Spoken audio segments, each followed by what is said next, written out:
Hello Radio Shalom listeners. My name is Daniel Amzalag. I'm an Israeli medic for Magen David Adom for the past 12 years, as well as the Canadian Magen David Adom Youth Coordinator. For those of you who are unaware, Magen David Adom, or MDA as an Israeli will say, is the Israeli National Ambulance and Blood Services Organization of Israel. For the past couple of weeks, MDA has been experiencing very difficult times. The organization is on the highest level of alert, activating over 600 ambulances and intensive care units nationwide. The ambulances are active 24 hours, 7 days a week, treating and transporting patients to hospitals. The cost per day to operate an ambulance is $230.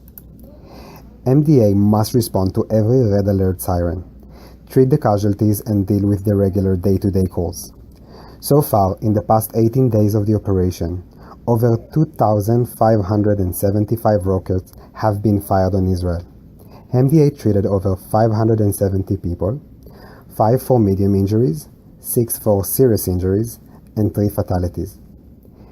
The rest were mildly injured while running to a bomb shelter and people who suffer anxiety attacks.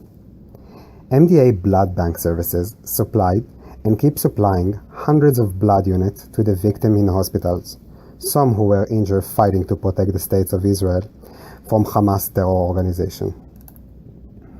MDA also opened a field hospital where IDF and MDA paramedics, nurses, and doctors are treating Gaza civilians who were hurt by Hamas actions.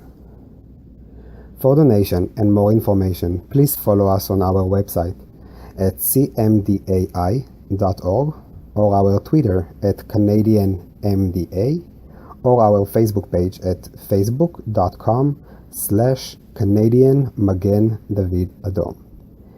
Thank you for listening, and thank you for standing with MDA and Israel.